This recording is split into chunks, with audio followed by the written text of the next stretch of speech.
After 65, time doesn't just pass, it accelerates in ways no one warns you about. The mornings seem shorter, the weeks blur faster, and technology keeps rewriting the rules of daily life before you've even finished learning the last version. You still reach for the light switch instead of saying, "Alexa, turn it on," and somewhere in that tiny pause, the world sprints ahead. Phones update themselves overnight, passwords multiply like weeds, and every simple app now feels like a test you didn't study for. You promise yourself you'll catch up tomorrow, but tomorrow quietly turns into next year. Before long, you're missing photos your children post, your grandkids' laughter on FaceTime, and reminders that once arrived in handwritten notes but now live inside glowing screens. You tell yourself it's fine, that you don't need all this, but sometimes, in the quiet, you wonder if you've started disappearing from the digital world they live in. The real regret isn't falling behind, it's believing you couldn't catch up. I'm Hesper Donovan, 67 years old. For the longest time, I believed technology was for the young, for people who grew up tapping screens instead of turning pages. I convinced myself that keeping life simple meant keeping it familiar. I didn't need smart homes, apps, or endless passwords. I had pen and paper, a landline, and a good memory. I thought that was enough. But as the years passed, I began to see that what I called simplicity was slowly turning into isolation. It started small, missing a family group message because I wasn't on the app they used, forgetting appointments because the reminders were sent digitally. Then came the holidays where photos were shared online instead of printed, and I'd sit there, waiting for someone to show me what everyone else was already laughing about.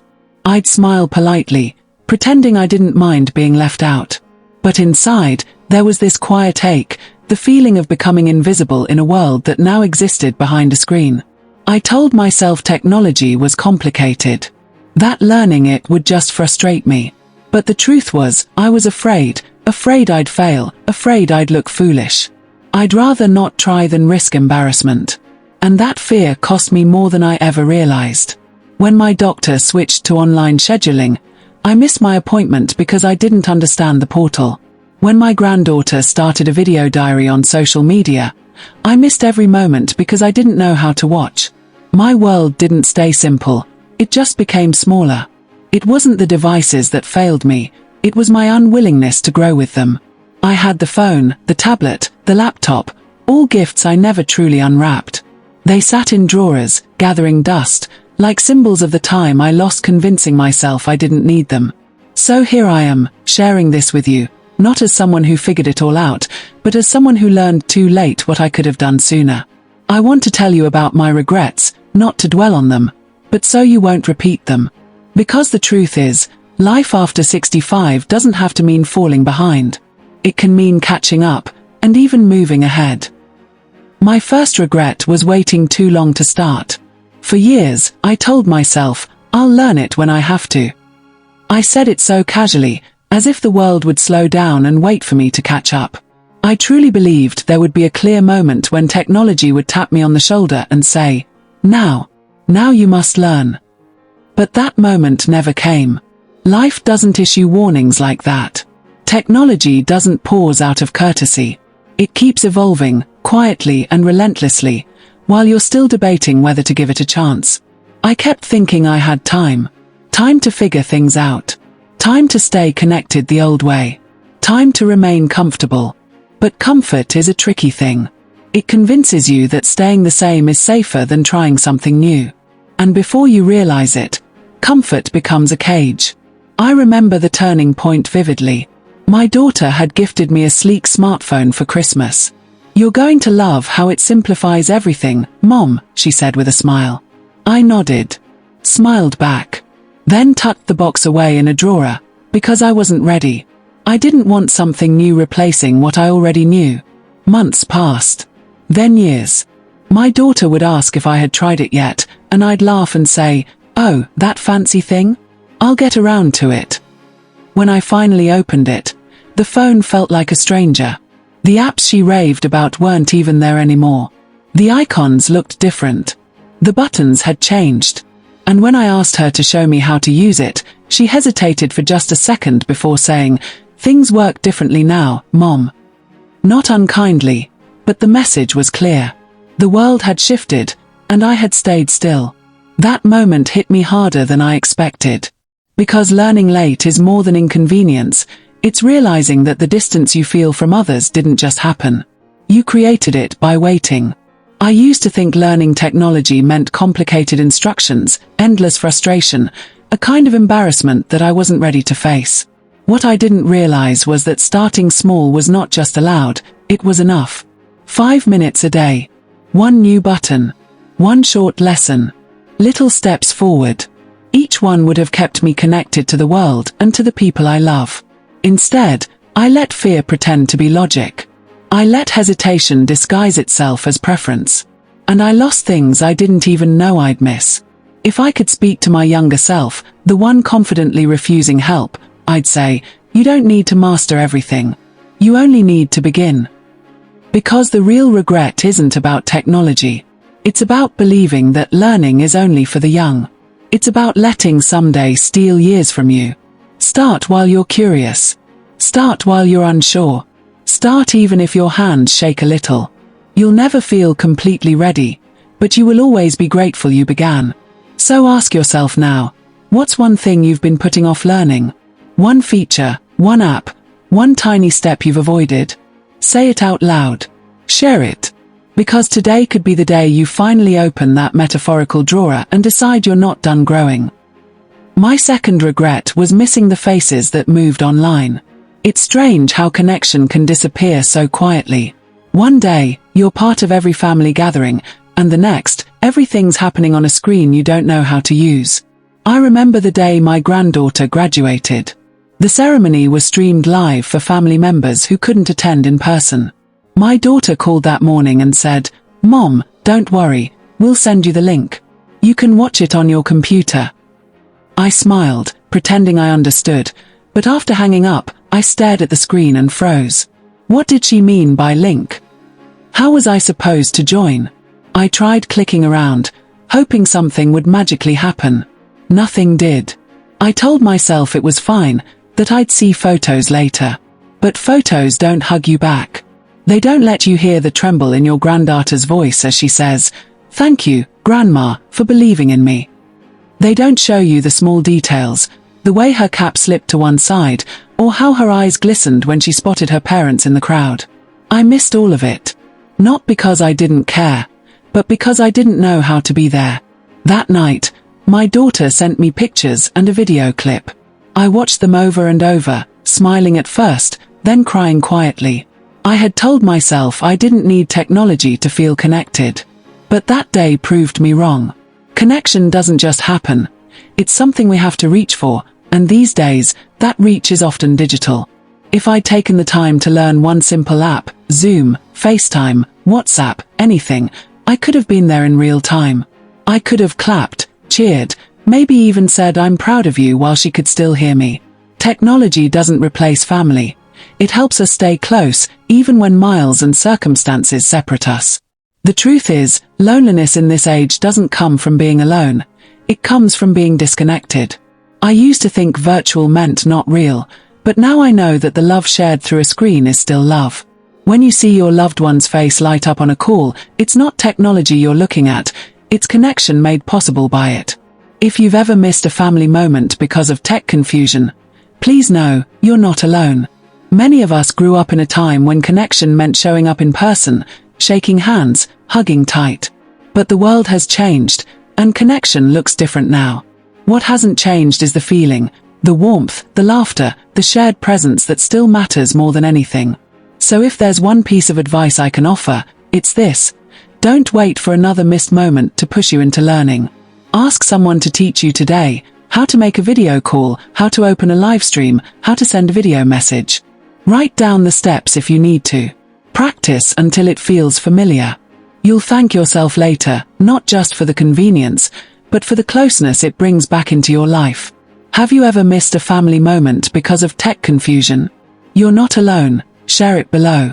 Because sometimes, talking about what we missed helps us find new ways to stay present. And stay with me, because my third regret taught me something even deeper. It showed me how relying too much on others can slowly, quietly take away your independence. My third regret was losing my independence by avoiding online banking. For years, I told myself that handling money online was risky, that one wrong click could drain my account or expose me to hackers. I thought I was being cautious, smart even. So when my son offered to help manage my bills, I gladly let him. "You're better at this stuff," I'd say, passing him my paperwork with relief. At first, it felt harmless, a little delegation to someone more tech-savvy. But slowly, I began to realize I was handing over more than just responsibility. I was giving up my independence. It hit me one morning when I needed to make an urgent payment. My son was away on a business trip, and I didn't want to bother him. I opened my laptop, determined to figure it out myself. But the banking website might as well have been written in another language. I didn't know where to click, what to type, or even how to confirm my identity. My hands trembled as I stared at the screen, realizing that somewhere along the way, I'd gone from capable to dependent. That moment felt smaller than it sounds, but to me, it was crushing. I had spent my entire life managing a household, budgeting carefully, teaching my kids how to save. Yet there I was, 67 years old, afraid of my own bank account. It wasn't the technology that took my independence, it was my fear of learning it. I had confused avoidance with safety, and in doing so, I let convenience turn into dependence. What I've learned since then is that independence in today's world isn't about resisting technology. It's about learning to use it wisely. You don't have to hand over your finances to anyone. You just need to start small. The first time I logged in by myself, I didn't make a single transaction. I just looked around, checked my balance, read the help guide, explored what each button did. The second time, I set up an alert to notify me of withdrawals. The third time, I paid my first bill online. It wasn't perfect. I clicked the wrong thing a few times, but nothing broke. Nothing was lost. The more I practiced, the freer I felt. Each small action built confidence, and with that confidence came control. Now, I can manage my own finances from anywhere. I can transfer money, pay bills, even set reminders, all without waiting for someone else. That kind of freedom isn't just about convenience, it's about dignity. It's knowing that you still have control over your own life. If you're afraid of online banking, I understand. The fear is real, but so is the freedom waiting on the other side of it. Start small. Check your balance. Read your statements online. Set up notifications that tell you when money comes in or goes out. You don't need to master everything at once. Each click is a step toward confidence. Each login a reminder that you're still capable of learning new skills. Independence, at this age, isn't given. It's built click by click. And as I learned later, sometimes the things we do to protect ourselves, to feel safe, can actually leave us more exposed. That's what my next regret taught me, and it's one lesson I wish I'd learned sooner. My fourth regret was ignoring online safety. I thought scams were something that happened to other people, the reckless, the overly trusting, the ones who didn't know better. I had always been careful. I balanced my checkbook, monitored my credit card statements, and stayed alert for anything unusual. But the truth is, online scams are designed for people exactly like me, responsible, independent adults who react quickly when we think our finances are at risk. It happened on a quiet afternoon. An email arrived that looked exactly like my bank, same colors, same logo, same reassuring tone. It claimed there was suspicious activity on my account and said I needed to verify my information right away or my access would be restricted. My heart pounded. I didn't want to lose control of my own money. I clicked the link without a second thought. I typed in my login details. And in less than a minute, I gave a stranger the keys to everything I had worked so hard to save. When I checked my account later and saw the withdrawals, I felt like the world dropped out from under me. It wasn't just the money, though that loss stung deeply, it was the betrayal of my own instincts. I had always trusted myself to be smart. But in that one moment of fear, I reacted instead of thinking. That night, I barely slept. I kept replaying it over and over, asking myself how I could have fallen for something so obvious. Except it wasn't obvious. It was professional, convincing, and designed to exploit a good person who cares about their financial security. The days that followed were worse. I lost confidence. Every email looked dangerous. Every notification felt like a trap. I questioned my decisions, my attention, my ability to keep myself safe in a world that was changing faster than I could keep up with. Technology felt like an enemy, a powerful one I didn't know how to fight. But I refused to stay afraid. If I was going to live in this digital world, I needed to learn how to protect myself. I started reading everything I could about online safety, especially advice created for seniors, because scammers target us intentionally. They think we're less aware. They think we're easy. I decided to prove them wrong. I learned to slow down and check every detail. I hover over links now to see the real website before I click. I never respond to messages that ask for personal information. If something feels urgent or threatening, I take a breath and call the company directly using the number on the back of my card, not a number sent in a message. I turned on two-step verification so no one can log in without a second confirmation code. I created stronger passwords, the kind that no criminal could ever guess. And something amazing happened. Confidence returned, not instantly, but gradually. The fear faded, replaced by awareness and strength. I realized that being cautious doesn't mean living in fear. It means living smart. This regret taught me that protecting myself isn't paranoia, it's empowerment. Scammers will always try, but now I have the tools to stop them. And every time I help a friend secure their accounts or recognize a scam before it spreads, the regret feels smaller. The lesson feels larger. Have you ever caught a scam just in time? Or maybe you learned something the hard way, like I did. Sharing what happened to you could be the reason someone else avoids the same mistake. My fourth regret made me wiser, and my next one came with a daily reminder I could see every time I looked in the mirror. My fifth regret was rejecting health technology. When my doctor first suggested I get a smartwatch to track my heart rate and daily activity, I laughed. I said, "I've made it to 67 without one. I think I'm doing just fine." In my mind, those gadgets were for younger people obsessed with counting steps and closing rings, not for someone who still walked her neighborhood every morning and ate her oatmeal religiously. I didn't see the need, and honestly, I didn't want one more piece of technology to figure out. I told myself, if it's not broken, don't fix it. But life has a way of teaching you how wrong that logic can be. It was a sunny afternoon in late spring. I was in my kitchen making tea when everything suddenly tilted. The walls, the counter, my body. The next thing I remember, I was on the floor, my teacup shattered beside me. I had fainted. When I came to, I felt disoriented and scared. I didn't know how long I'd been unconscious.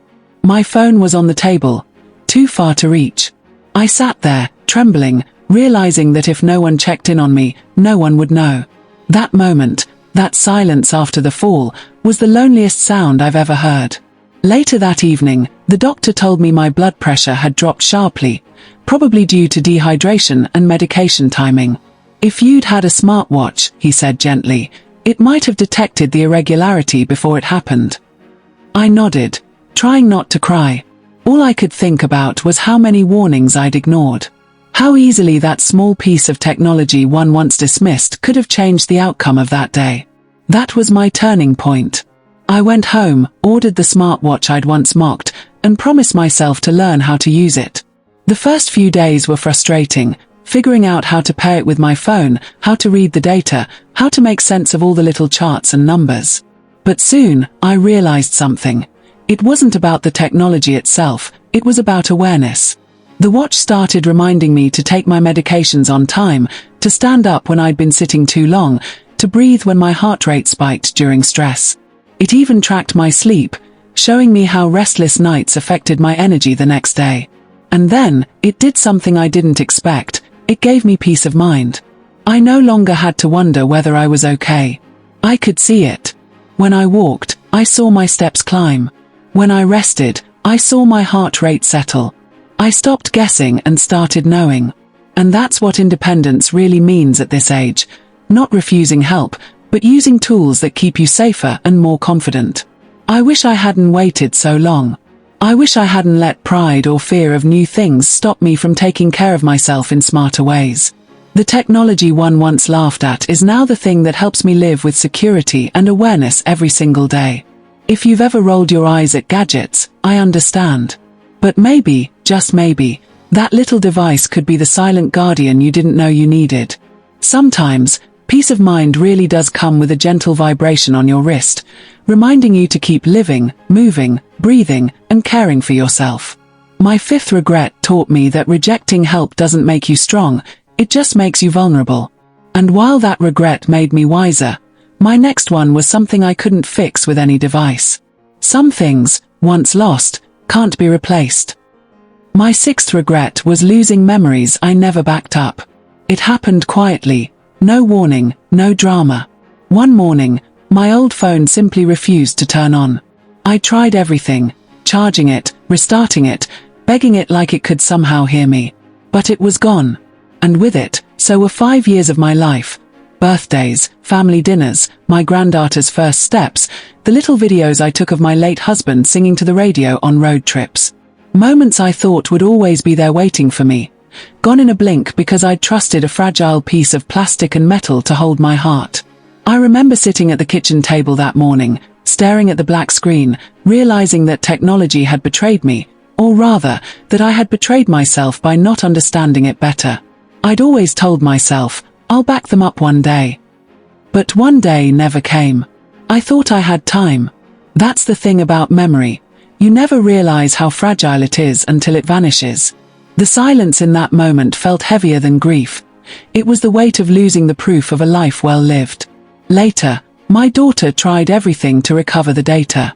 She even took the phone to a repair shop, but they couldn't retrieve much. Just a handful of photos survived. Blurry ones, random ones, none of the moments that mattered most. The rest were gone forever. I didn't just lose pictures, I lost pieces of myself, evidence of laughter, milestones, and love. For weeks, I felt this strange emptiness every time I'd reach for my phone. I wasn't scrolling through memories anymore. I was scrolling through absence. That's when I decided, never again. I bought a small external hard drive, and my daughter showed me how to back up my photos to the cloud. It took less than 10 minutes. 10 minutes I'd avoided for years. Now, every Sunday evening, I take a few moments to back up the week's photos. It's my ritual. My quiet act of preserving not just images, but meaning. Because those aren't just pictures, they're time capsules. Proof that I was there, that we were there. If I could tell every senior one thing, it would be this: learn how to back up your memories. Ask someone to walk you through it once. Take notes. Practice. You don't have to understand every technical term. You just need to know how to protect what matters most. The cloud isn't some mysterious thing. It's simply a safe shelf where your life's moments can't be erased by a single accident or malfunction. I learned the hard way that nostalgia without proof fades faster. Technology, when used wisely, gives our stories a second life. It keeps them safe for the people who will one day want to remember us. Don't wait for someday. Someday is too late. Do it today, even if it's just saving one photo. So tell me, what's one photo you'd never want to lose? What memory still makes you smile no matter how much time has passed? I'd love to hear your story in the comments. That was my sixth regret. And finally, my seventh regret, the one that changed everything I believed about myself. My seventh regret was believing I was too old to learn. For most of my 60s, that was my silent excuse, the phrase I hid behind whenever something new felt overwhelming. Technology's for the young, I'd say with a laugh, trying to make it sound light, as if I didn't care. But deep down, it wasn't disinterest, it was fear. Fear of looking foolish, of asking questions that seemed too basic, of confirming what the world sometimes suggests, that after a certain age, we stop belonging in conversations about the future. It started small. A new phone came out, and I stuck with my old one because the buttons were familiar. Friends talked about streaming their favorite shows, while I still used DVDs. My grandchildren tried to show me how to use YouTube, but I waved them off, saying, "You do it for me." Each time I avoided learning, I built a tiny wall between myself and the world. One day, I looked around and realized that while everyone else was moving forward, I was standing still, watching life pass by through the narrow window of my comfort zone. The day that realization hit, it wasn't dramatic. I was sitting in a cafe, overhearing a group of women around my age laughing about learning to use AI photo apps to restore their old pictures. They were proud, curious, excited. I envied that sparkle, the same one I'd had in my 30s when I first learned to drive. I remember thinking, they're no different from me. The only thing separating us is that they said yes. That night, I went home, opened my laptop, and watched my first tech tutorial on YouTube. I didn't understand everything, but I felt something I hadn't felt in years, alive. From that day on, I made a quiet promise. I would stop saying I can't and start saying I'll try. I enrolled in a free digital literacy class at the community center. The first session was awkward. My hands trembled as I tried to type, and I accidentally turned off the monitor twice. But the instructor smiled and said, "You're doing great, everyone starts here." Those 4 words changed me. I realized learning isn't about age, it's about attitude.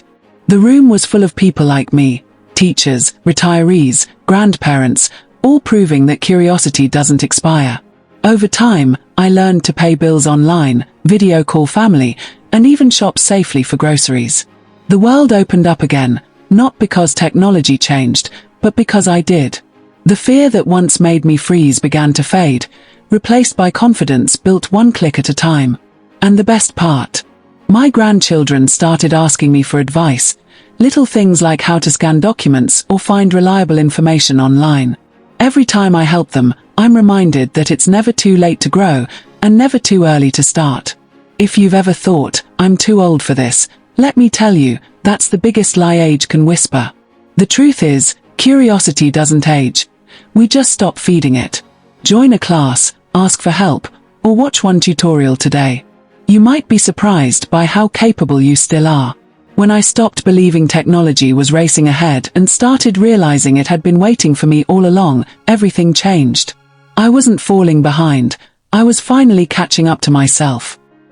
My biggest regret wasn't avoiding technology, it was avoiding change. For so long, I thought staying the same was a sign of strength, like planting my feet in familiar soil would keep me grounded. But what I didn't see was that the world kept growing around me. Technology wasn't designed to push me out, it was designed to pull me forward. Every update, every click, every new thing I once feared. Those small steps turned out to be proof that I was still learning, still growing, still very much alive.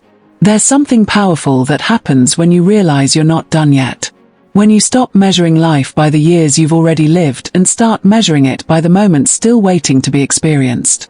Technology gave me that shift. It helped me reconnect with family, protect myself, stay independent, and rediscover curiosity. A curiosity I thought age had taken away. I learned that the brain doesn't close its doors at 60 or 70 or 80. It keeps waiting for us to knock. Change doesn't ask for permission. It arrives whether we embrace it or not.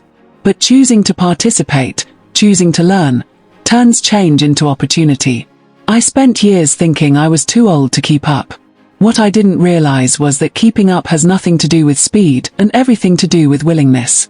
The brave thing isn't knowing, the brave thing is trying.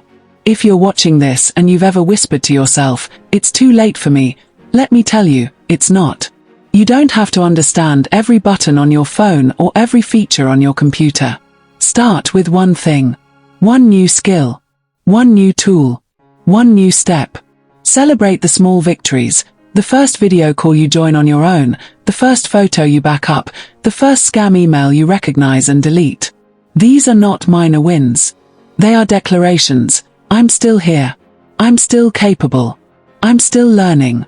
Technology isn't the enemy of age. It's proof of possibility, a bridge to connection, safety, joy, and independence.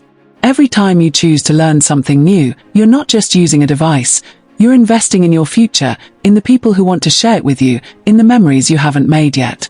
So don't wait another year. Don't let fear talk you out of progress. The future isn't racing ahead without you. It's right here, hand extended, waiting for you to say yes. If this story resonated with you, hit that like button, subscribe, and share it with someone who still says, "I'm too old for tech." We both know the truth now. Curiosity never retires.